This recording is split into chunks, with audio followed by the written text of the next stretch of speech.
여러분도 아마 잘 아실 만한 시가 설교 준비하는데 떠올랐습니다.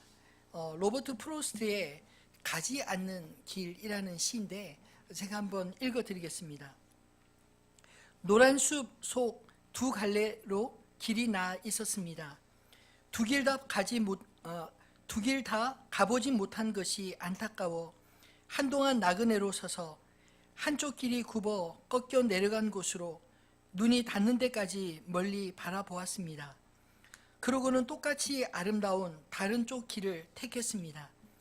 이 길은 풀이 더 우거지고 발자취도 적어 누군가 더 걸어가야 할 길처럼 보였기 때문입니다. 누군가 이 길을 걷는다면 다른 쪽 길과 거의 같아질 것이지만요. 그날 아침 두 갈래 길에는 똑같이 밟은 흔적이 없는 낙엽이 쌓여 있었습니다. 나는 다음 날을 위하여 한쪽 길을 남겨두었습니다. 하지만 길은 길로 이어지는 것이어서 다시 돌아올 수는 없는 법. 먼 훗날 어디에선가 나는 한숨을 쉬며 말할 것입니다. 숲속에 두 갈래 길이 있었는데 나는 사람이 적게 간 길을 택했노라고. 그래서 모든 것이 달라졌다고. 이 시는 우리가 너무나 잘 아는 시이기도 하고, 또 이 시가 우리에게 공감이 되는 것은 우리 인생 역시 날마다 마치 두 갈래 길에서 어떤 한 길을 선택하면 한 길을 포기해야 되는 그런 선택의 기로에 늘 놓여 있기 때문 아닐까요? 사실 이 시에서 나와 있는 두 갈래 길은 시인이 똑같이 그 끝을 알지 못하는 길입니다. 우리 인생은 가보지 않은 길 가운데 어느 한 길을 선택해야 한다는 것입니다. 인생은 선택에 의해서 결정되지 않나요? 그 선택 앞에서 우리는 주저할 때가 많습니다. 마치 결정장애자처럼 이 길을 선택하면 선택하지 않은 길에 대한 아쉬움이 많아서 또 그 길이 어떤 길인지 잘 알지 못하기에 우리는 늘 그 두 갈래 길에서 주저주저 하고 있지 않나요? 우리의 앞에 인생길은 언제나 처음 가는 길입니다. 그래서 또 힘들다고 말할 수 있는 것입니다. 사실 똑같은 길을 가는 것 같아도 그 길은 나만 가는 길이 아니기 때문에 주변 사람들로부터 매일매일의 삶 속에서 영향을 주고받으며 살아가게 되는 것이죠. 또 주변 환경으로부터도 영향을 받기 때문에 똑같은 하루를 살지만 똑같은 길에서 똑같은 일을 할지라도 그러나 우리가 살아가는 이 하루는 전혀 새로운 하루라는 것입니다. 그래서 늘 새로운 마음으로 우리의 하루 길을 그렇게 대해야 하지 않을까요? 오늘 우리가 읽은 본문의 말씀은 바울 일행 앞에도 놓여진 두 갈래 길에 대한 고심을 읽을 수가 있습니다. 사실 바울 일행이 가고자 했던 길은 비두니아 지역이었습니다. 그런데 그곳으로 가고자 했었지만 하나님께서 그곳을 막으시고 전혀 생각지 못했던 마게도냐 길, 하나님이 가라고 하신 그 길을 갈 수밖에 없었습니다. 가고자 했던 길은 마음의 준비라도 하고 또 나름 계획도 세울 수 있고요. 어쩌면 한 번쯤 가보았던 길이기 때문에 익숙하게 편한 길은 아닐까요? 그에 반해서 사실 전혀 가보지 않는 낯선 길, 계획하지 않고 준비되지 않은 길을 무작정 떠난다는 것은 아마도 여행하는 입장에서는 두려운 일이 아닐 수 없을 것입니다. 오늘 우리가 성경 말씀을 읽으면서 한편으로 의아하게 생각되는 것은 왜 성령께서 예수 그리스도의 영께서 친히 이 사도 바울 일행이 가고자 했던 그 길은 막으시고 또 아시아 지역에서 복음 전하는 것을 막으셨을까 하는 점입니다. 오히려 전혀 생각지 못했던 길로 왜 인도하셨을까요?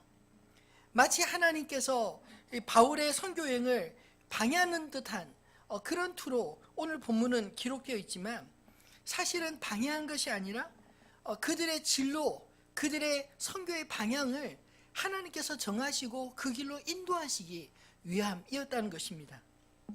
우리가 어디를 여행하든 그냥 무작정 떠나지는 않을 것입니다. 적어도 내가 어디를 갈지를 정하고 여행하지 않나요? 우리는 계획도 세우고 또 갈 길을 미리 준비해야 마음 편한 여행을 할 것입니다. 그런데 여러분, 우리만 계획하고 우리만 준비할까요? 사실 하나님께서도 친히 이 역사 가운데 하나님의 계획이 있으시고 또 하나님께서 하나님의 백성들을 위한 준비들을 갖고 계시지 않을까요? 우리가 하나님의 일을 한다고 하면서 어쩌면 가장 놓치기 쉬운 실수는 마치 하나님은 아무런 계획도 없으신 것처럼, 우리가 계획 다 짜고 하나님은 아무런 일도 할 수 없는 것처럼 우리만이 주님을 위해서 뭔가 해야 된다는 그런 강박관념에 빠질 때가 참 많다고 생각됩니다. 그런데 하나님의 일은 우리의 계획 이전에 하나님께서 이미 계획하시고 또 하나님의 뜻대로 따라가야 되는 것, 그것이 하나님의 일 아닐까요? 예레미야서 33장 2절로 3절 말씀을 보면 하나님이 어떤 분이신지를 이렇게 설명하고 있습니다. 한번 같이 읽어볼까요? 이를 행하시는 여호와, 그것을 만들며 성취하시는 여호와, 그의 이름을 여호와라 하는 이가 이와 같이 이르시도다. 너는 내게 부르짖으라. 내가 내게 응답하겠고 내가 크고 은밀한 일을 내게 보이리라. 아멘. 일을 행하시는 여호와, 그것을 만들며 성취하는 여호와. 하나님은 하나님 자신을 이렇게 설명하고 있습니다. 이 말은 하나님은 계획도 하시고 하나님은 그것을 이룰 수 있는 능력이 있는 전능하신 분이시다, 이런 뜻이죠. 그러므로 우리가 하나님이 어떤 계획을 가지고 계신지, 이 역사와 또 우리 각자 개개인을 향한 하나님의 계획과 뜻이 무엇인지 우리에게 물으라는 것입니다. 너는 내게 부르짖으라. 내가 내게 응답하겠고 내가 알지 못하는 크고 은밀한 일을 내게 보이리란 말씀은 나에게 물으면 내가 알려주겠다. 너가 상상하지도 못한 나의 계획과 나의 뜻을 보이겠다. 그런 뜻 아닌가요? 하나님은 우리가 하나님의 계획 안으로 들어오기를 원하십니다. 하나님의 친히 그 종들을 이끌어 가시기 때문입니다. 만약 우리가 주의 종들이라면 당연히 주님이 시키신 일, 주님이 가라고 하신 그곳으로 가야 하지 않을까요? 주님의 뜻을 따르기 위해서는 내 생각과 뜻을 버리고 주님의 계획하심을 묻고 그 뜻을 따르고자 하는 유연성, 수용성이 있어야 한다고 믿습니다. 하늘빛 우리 교회를 지난 9년 이렇게 쭉 돌아보면서 참 감사한 것은 우리가 계획하고 우리가 뜻한 것만 이루어진 게 아니라 우리가 전혀 생각지 못했던 일들을 하나님께서 펼쳐가신 것들을 참 많이 보았습니다. 가장 두드러진 것이 선교의 영역입니다. 사실 개척할 때부터 우리 교회가 선교를 몇 년 동안 몇 가정을 보내고 또 선교를 집중적으로 이렇게 하겠다, 뭐 이런 구체적인 계획을 가진 적이 없었습니다. 왜냐하면 개척하는 입장에서 생존 그 자체가 더 염려거리였고 걱정이었기 때문에 선교를 해야 된다는 당위성은 가지고 있었지만 선교를 언제부터 할 수 있을지 어떻게 해야 될지는 전혀 생각이 없었습니다. 근데 개척한 지 불과 몇 달 되지 않아서 여러분들이 잘 아시는 우리 황천면 목사님이 저희 학교 선배이시기도 하고 저를 아주 잘 아는 분이신데 이분이 찾아오셨습니다. 그리고는 대뜸 하시는 말씀이, 왕 목사님, 제가 선교를 하고 싶은데 하늘빛 우리 교회가 좀 파송해 줬으면 좋겠노라, 이렇게 말씀하시는 거예요. 개척한 지 한 두세 달 만에. 성도들이 아직 이제 자리도 잡기 전에 그렇게 말씀하시는데 굉장히 당혹스러웠습니다. 아니, 우리 교회가 잘 될지 안 될지도 모르고 모르는데 어떻게 선교사를 파송하지? 이 선교사를 파송한다는 거는 뒷책임 다진다는 의미 아닌가요? 그냥 보내놓고 빠이빠이가 아니라 보내놓고 난 다음에 그분이 선교를 잘할 수 있도록 뒤에 책임을 지는 것까지 포함하는데, 목사님이 우리 교회를 어떻게 생각하시고 이렇게 말씀하시나 뭐 이런 생각이 들었는데 제가 그 앞에서 목사님 못합니다 이렇게 말은 못했습니다. 그럴 때 좀 애매할 때 하는 말이 있죠. 목사님들이 기도해 보겠습니다. 기도해 보겠다는 말은 사실은 긍정적인 표현보다 기도하는 과정 속에 잊혀지면 그냥 없었던 일로 하고 마음에 계속 부담이 되고 뭔가 어떤 계기들이 만들어지면 하나님께서 하라는 뜻으로 알겠다 이런 뜻으로 기도해 보겠습니다 그랬습니다. 그리고 한번 수요 예배 때 목사님 오셔서 설교해 줄 수 있느냐 이렇게 여쭙고 목사님 오시기로 했습니다. 그리고 이제 그 당시에 선교 담당하시는 지금 이제 장로님이신데 집사님께 제가 우리 교회 우리 선배 목사님 중에 한 분이 우리 교회에서 그 파송을 할 수 있는지 물어봤는데 참 대답하기 난감했다 뭐 이런 이야기만 정보만 주고받았었거든요. 그리고 이제 외부 강사 오니까 같이 식사하자고 해서 식사하는데 그분이 언급결에 우리가 파송하기로 한 선교사님이냐고 이렇게 인사를 하는 거예요. 제가 옆에서 아무 말도 못했습니다. 거기다가 뭐 예 맞습니다 아닙니다 이렇게 말하기에 너무 난감해서 그냥 웃기만 했습니다.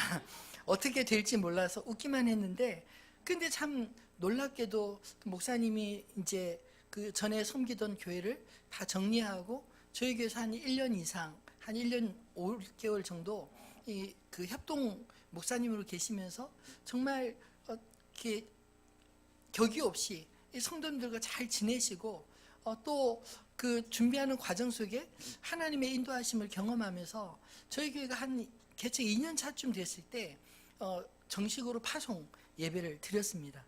근데 지금도 생각해 보면 정말 아무 생각 없이 그렇게 할 수 있었지 계획하고 계산했으면 아마 절대로 못한다고 했을 그런 일을 한 것입니다. 그 이후에 또 우리 김미연 선교사님 선교하겠다고 해서 1년 단기 선교 갔다 오고 그 다음에 장기 선교로 헌신해서 히찰드에 가 있고요. 또 내년에 이제 한 가정 더 준비하고 있는데 우리 이도연 이혜란 집사님 가정은 우리 교회 일꾼입니다. 두 분 다 얼마나 열심히 봉사도 하고 이러시는지.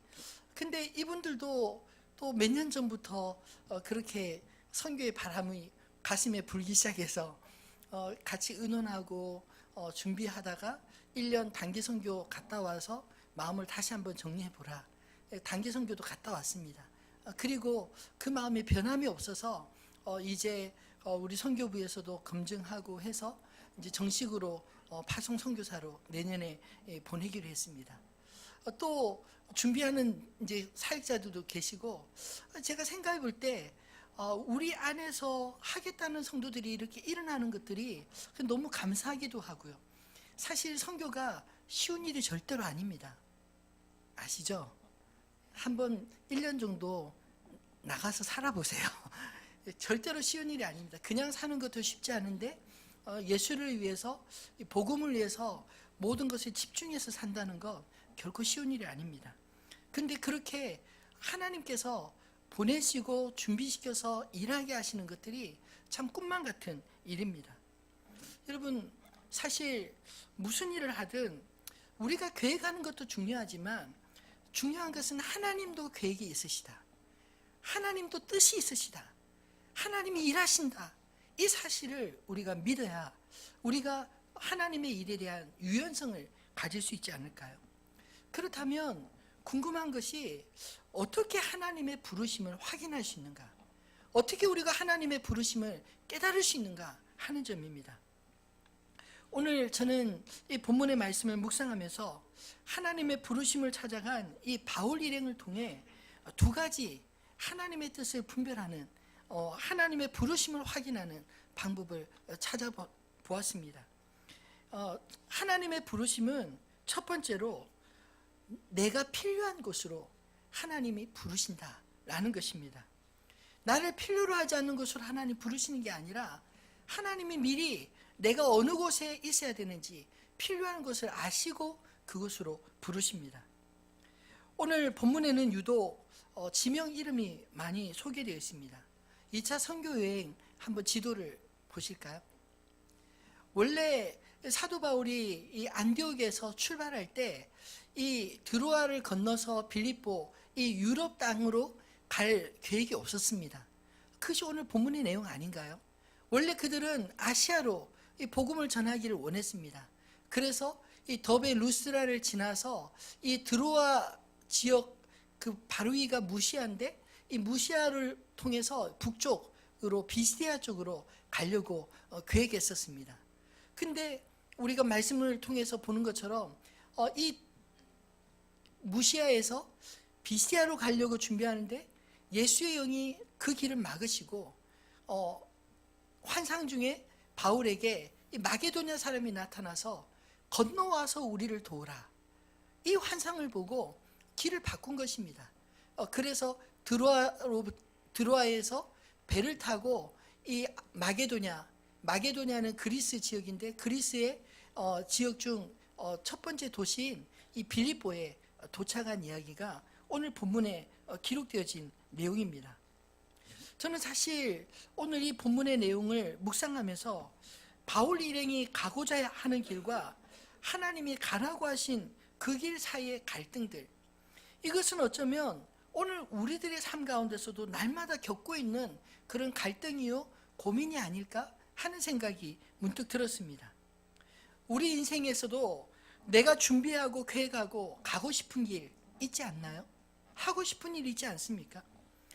그런데 또 한편으로 나 아니면 안 될 것 같은 길, 내가 가야 할 것 같은 그 길도 있지 않나요?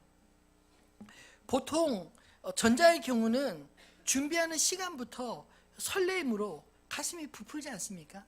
내가 하고 싶은 것, 내가 가고 싶은 곳으로 가려고 여행을 준비하는 내내 아마 가슴이 부풀 것입니다. 그런데 전혀 생각지 않은 길, 가고 싶지 않지만 가야 할 것 같은 그 길은 왠지 피하고 싶은 길 아닌가요? 어쩌면 바울 일행에게 마게도냐 지역은 후자였을지 모릅니다. 왜냐하면 마음으로 정하고 준비한 길이 아니기 때문에 예측할 수 없는 여행이 될 것 뻔하지 않을까요? 그런데 곰곰이 내가 가고 싶은 길과 내가 가야 할 길을 묵상하면서 문득 이런 생각이 들었습니다. 내가 가고 싶은 길, 내가 주인공이 되는 여행은 어쩌면 나에게는 유익할지 모르지만 나를 통해서 아무 일도 일어나지 않을지도 모르겠다, 이런 생각이 들었습니다. 물론 여행이 주는 개인적인 유익함도 있겠죠. 내가 계획하고 내가 준비한 어쩌면 나 중심의 길에는 내가 예측한 일들만 경험하고 돌아오기 쉽지 않을까요? 또 예상한 일들이 일어나지 않으면 화가 나지 않겠습니까? 그러나 오늘 바울에게 보여진 환상대로 그들이 전혀 마음에 두지 않았던 이 마게도냐 길, 하나님의 부르심, 이 길은 곧 사명의 길이라 말할 수 있을 것입니다. 그 길에는 나뿐 아니라 내가 다녀간 곳에도 흔적들, 변화들이 일어난다는 것입니다. 왜냐하면 하나님이 가라고 하셨기에 하나님도 그곳에 동행하실 것이며 또 하나님이 친히 시키신 일을 하는 동안 그들의 삶 가운데 하나님이 하시는 표적들이 드러날 것이기 때문입니다. 우리가 사도행전 읽으면 사도들이 가는 곳마다 복음만 전하는 것이 아니라 사도들의 삶을 통해 하나님의 복음이 믿어질 수 있는 여러 가지 기사와 표적들이 보였다, 이렇게 말하고 있지 않나요?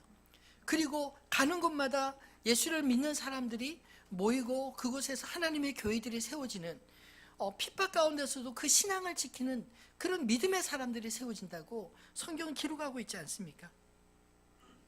우리가 바울을 기억할 수 있는 것은 아마도 그가 높은 학식과 그가 가졌던 열정 때문이 아니라 저는 그가 남긴 영향력 때문에 우리가 바울을 기억하는 것이라 생각합니다. 그를 필요로 하는 곳에서 바울은 복음을 전하고 복음으로 변화받은 사람들을 통해 하나님의 교회들이 생겨났기 때문입니다. 우리는 마음으로 정해야 합니다. 나 자신의 행복을 위해 여행하듯 나의 한평생을 살 것이냐, 아니면 하나님의 부르심을 받은 곳에서 사명을 감당하며 살 것이냐, 물론 사명의 길은 힘도 들고 예측하지 못하는 여러 가지 어려운 일을 만날 수도 있을 것입니다. 그러나 그가 지나간 곳에는 분명 하나님이 가라고 하셨다면 하나님이 함께 하신 그런 흔적들이 남지 않겠습니까? 며칠 전 저녁에 갑자기 전남 그 양산에 소재하는 감린산 기도원 혹시 아시나요? 이 부산 지역에서는 아주 유명한 그 기도원인데 그 원장님과 저희 부모님, 저희 할아버님과 굉장히 잘 아는 사이십니다. 그분께서 갑자기 전화가 왔어요. 그리고 한 40분 동안 이제 옛날 이야기, 저희 어머니 연세쯤 되시는데 그 이제 옛날 분들은 옛날의 추억들이 많잖아요. 그 전화를 붙들고 저와의 얽힌 추억들, 어렸을 때 뭐 얼마나 이뻤는지 뭐 이런 이야기도 하시고 제가 어렸을 때 굉장히 이뻤나 봅니다. 또 저희 할아버지와 얽힌 그 이제 기도원이 세워질 때 사실 하나님은 응답받고 환상 가운데 그곳으로 가게 됐고 저희 할아버님 역시 꿈속에서 보았던 그곳을 그 원장님이 보여준 사진을 보고 딱 맞다고 여겨서 아무 말 하지 않고 그곳에 가서 그 기도원을 세울 때 저희 할아버님이 모든 일을 이렇게 도맡아서 하셨거든요. 그래서 그때의 추억들을 쭉 떠오르면서 그 할아버님과의 만남, 그리고 할아버님이 어떻게 사셨는지 그들을 쭉 말씀하시는 거예요. 저희 아버님 역시 목회를 시작할 때 이제 사업이 다 정리되고 모든 일을 새롭게 시작할 때 굉장히 어려움들이 많았습니다. 근데 제가 이렇게 쭉 추억을 해보면서 깨닫게 되는 게 무엇이냐면 하나님이 시키신 일에는 흔적이 남는구나. 하나님이 시키신 일에는 하나님의 역사가 따르는구나. 이 사실을 전 너무나 성장하게 기억하고 있습니다. 그래서 저도 어린 나이에 나도 하나님의 살아계시다면 하나님 일 하고 싶습니다. 그렇게 소원하고 지금까지 이 일을 하고 있는 것입니다. 여러분, 우리 인생 한평생이지 않습니까? 우리의 지나간 세월을 뒤돌아볼 때 뭔가 남는 게 있을 것입니다. 그런데 그 남는 것이 정말 하나님 안에서 기억될 만한 것인가요? 아니면 별로 기억되는 것도 없고 아무런 영향력도 없고 그냥 10년을 살고 20년, 50년을 살아도 똑같은 날의 반복 같은 그런 삶만 살지 않으셨나요? 오늘 이 말씀을 통해서 하나님의 사명대로 사는 저 여러분이 되었으면 좋겠습니다. 무턱대고 다 버리고 떠나라는 말이 아닙니다. 중요한 것은 하나님이 인도하신 그곳에 사는 것, 하나님의 사람으로 사는 것이 그게 사명 아닌가요? 여러분, 아까 두 갈래 길을 이야기했지만 여러분의 배우자를 만날 때도 두 갈래 길이지 않으셨나요? 오로지 그분밖에 없어서 그분하고만 결혼할 수밖에 없었다, 이런 분 계신가요? 없었을 것입니다. 아마 그분을 처음 만났을 때도 이 사람인가 저 사람인가 고민하고 갈등하고 선택하지 않으셨나요? 여러분이 직장을 선택할 때도 두 갈래 길이지 않으셨나요? 여러분, 우리 인생에 그 두 갈래 길을 한 걸음 한 걸음 하나씩 제끼고 하나를 선택하며 여기까지 왔습니다. 근데 그 모든 길에 하나님이 함께 하셨다는 믿음이 있으십니까? 저도 저의 대학 시절 이후부터, 그 전까지는 사실 부모님의 신앙으로 신앙생활을 했고 대학생 이후부터 저의 신앙의 세월들을 쭉 뒤돌아보니까 하나님으로 설명하지 않으면 설명할 수 없는 그런 일들이 참 많았습니다. 그리고 무엇보다 두 갈래 선택 이 과정 속에서 하나님이 인도하시는 그 길, 제가 가고자 했던 길을 막으시고 제가 전혀 생각지 못했던 길로 하나님이 틀어가시고 그래서 저를 여기까지 있게 하셨더라고요. 사랑하는 성도 여러분, 그렇다면 이곳이 나의 사명지 아닌가요? 여러분의 삶에서도 여러분의 가정과 여러분의 직장과 또 하나님께서 또 새롭게 보여주실 그곳이 여러분의 사명지가 되지 않겠습니까? 하나님의 부르심은 엉뚱한 곳에 있지 않고 하나님이 우리의 삶을 인도해 오신 그곳에서부터 시작되어지는 줄을 믿으시기를 바랍니다. 두 번째로 하나님의 부르심은 하나님이 나를 위해 준비한 곳으로 부르신다는 것입니다. 부르심을 확인하고 찾아간 이 마게도냐 지방의 첫 성 빌립보에서 바울에게 무슨 일이 일어났을까요? 비두니아는 그들이 가고자 했던 길이었기 때문에 아마 당황하지 않고 스케줄대로 착착 이루어져 갔을지 모릅니다. 근데 오늘 빌립보서의 일정을 보면 그들이 준비하고 간 곳이 아니었기 때문에 쉼표들이 많이 보입니다. 12절에 보면 마지막 절에 이 성에서 수일을 유하다가, 수일을 유했는데 무슨 일 했다는 말이 없어요. 그냥 아무 할 일이 없어 그냥 시간을 보냈다라는 겁니다. 13절에도 보면 안식일에 우리가 기도할 곳이 있을까 하여 문 밖 강가에 나가. 보통 같으면 유대인 회당 중심으로 안식일에 가서 그곳에서 하나님 말씀을 전하고 했을 텐데, 이 마게도냐 지역, 특별히 빌립보 지역에 유대인 회당이 없었습니다. 그 당시에 이 로마 황제가 유대인들을 그 로마 땅에서 축출하는 영을 내려서 유대인들이 많이 쫓겨갔습니다. 그래서 유대인 공동체가 없어서 마땅히 기도할 곳을 찾지 못해 그 시끄러운 성 안보다 조용한 성 바깥으로 기도하기 위해 나갔다가 성 밖에 있는 강가에 여인들이 모이는 것을 보고 그들과 이야기하기 위해서, 오늘 본문에 보면 앉아서 이야기했다라고 하지 않습니까? 여인들은 도대체 뭐 하고 있었을까요? 제 생각에는 빨래하고 있지 않았을까요? 또 자주장사 루디아가 옷감에 물을 들이는 일을 하기 때문에 루디아가 아마 그 강가에서 뭐 일을 하고 있지 않았을까요? 어쨌든 여인들이 모여 있는데 그곳에서 이 바울과 실라와 또 디모데와, 그리고 이 본문에서부터는 우리라는 표현이 많이 나오는데, 이 누가가 사도행전을 기록한 누가가 함께 참여해서 이 길을 가고 있습니다. 이들이 그곳에 앉아서 하나님 말씀을 나누다가 그곳에서 한 사람을 만났습니다. 오늘 본문에 보면 자주장사 루디아와의 만남입니다. 여러분, 이 루디아의 만남이 우연이었을까요? 저는 결코 우연이라고 생각하지 않습니다. 왜냐하면 오늘 본문에도 바울이 말을 들을 때 주께서 그 마음을 열어 바울의 말을 따르게 하신지라. 그리고 곧바로 자기 가족들을 다 불러 모아서 마치 그 백부장이 그 베드로를 초청하고 베드로에게 말씀을 듣고 그 다음에 온 가족이 세례를 받았던 것처럼 이 루디아 가정이, 온 가족의 식솔들이 그 자리에서 세례를 받고 그곳에서부터 하나님의 교회가 시작되었다는 것입니다. 그리고 그 사도들을 바깥에 그 여인 속에 묵게 하지 않고 자기 집으로 강권하여 데려오게 하였다라고 하지 않습니까? 날마다 그곳에서 하나님 말씀을 듣고 그곳에 지나오는 또 많은 이웃들과 함께 하나님 말씀을 나누면서 바로 그 집에서부터 빌립보 교회가 시작되었다는 그 이야기를 하고 있는 게 아닐까요? 여러분, 하나님께서 가라 하셔서 갔는데 그곳에서 아무도 만나지 못하고 아무 일도 하지 못했다면 얼마나 참담했겠습니까? 그러나 하나님이 가라 하시면 이유가 있습니다. 그곳에서 만나야 될 사람, 그곳에서 해야 될 일이 있다는 것입니다. 오늘 이 바울과 루디아의 만남은 저는 하나님께서 친히 준비하신 만남이라 믿습니다.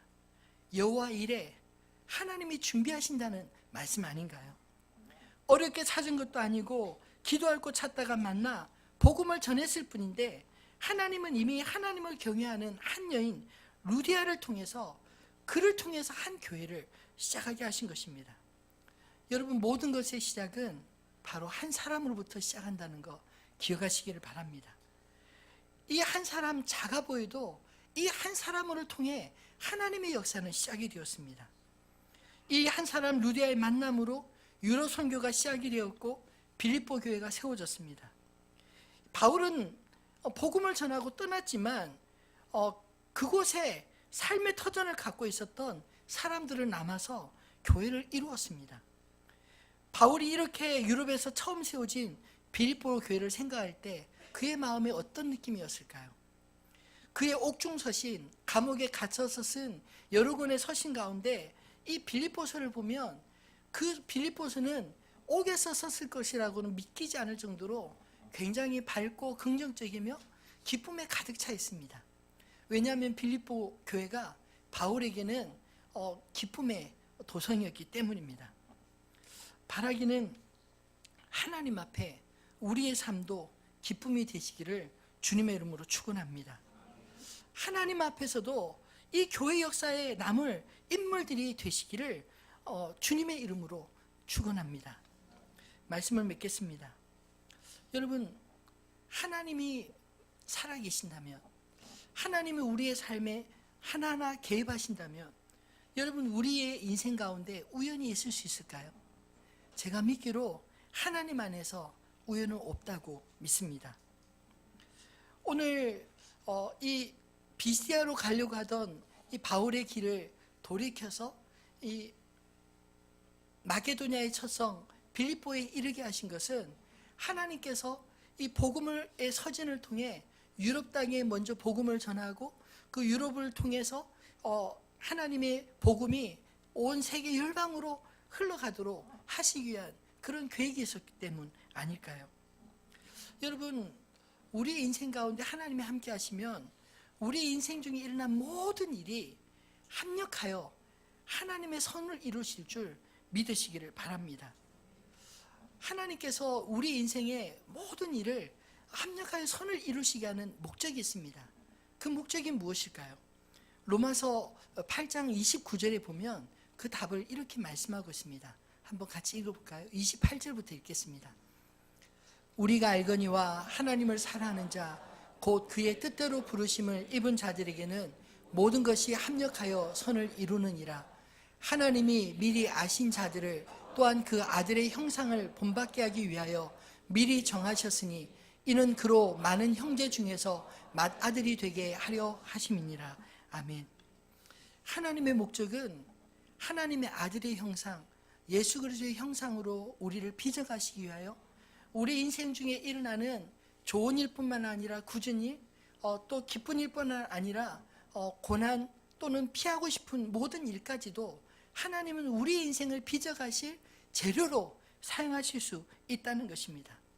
바로 하나님의 아들 예수 그리스도의 형상을 이루는 것, 그것이 하나님의 소원이라는 것입니다. 여러분, 하나님은 하나님의 종들을 통해 일하심을 믿으시기 바랍니다. 내가 살고 싶은 대로, 가고 싶은 대로 살면 우리를 통해 하나님은 아무런 일도 하실 수 없을 것입니다. 하나님의 종은 하나님이 준비하신 곳, 하나님이 우리를 필요로 하여 우리를 심으신 그곳에서 하나님의 사람으로 살 때 그곳에서 하나님의 역사가 일어나는 게 아닐까요? 어쩌면 우리가 지금 가고 있는 이 길도 우연히 가는 것이 아니라 하나님의 인도하심을 따라 한 걸음 한 걸음 나아가고 있을지 모릅니다. 마치 가지 않은 길이 좋아 보이는 것처럼 그렇게 후회하고 추억할 필요 없습니다. 하나님이 우리 인생을 원하시는 길로 인도하신다면, 그분이 실패하지 않는다면 지금 있는 이 자리, 지금 하고 있는 이 일, 그리고 앞으로 할 일도 하나님의 인도하심이 있지 않을까요? 여러분, 하나님의 계획이 있는 줄을 믿고 그 하나님 앞에 물으시기를 바랍니다. 이전까지는 내가 묻지 못하고 살아왔을지 모르지만 오늘 이후라도 하나님, 내 인생 가운데 함께 하심을 믿습니다. 하나님, 이 길로 가야 할까요? 저 길로 가야 할까요? 물으시면 좋겠습니다. 그러면 오늘 본문의 말씀처럼 하나님 환경을 통해서도 아니다 라고 말씀하실 때가 있고, 때로는 하나님이 환상이나 또는 말씀을 통해서 길을 밝혀주시기도 하고, 또 하나님께서 예비하신 사람들을 만나서 그 길이 확실하다는 것을 깨닫게 우리를 인도해 주실 줄로 믿습니다. 그렇게 우리의 삶의 한 걸음 한 걸음 주님과 동행하는, 주님의 부르심에 합당하게 살아가는 저와 여러분 되시기를 주님의 이름으로 축원합니다.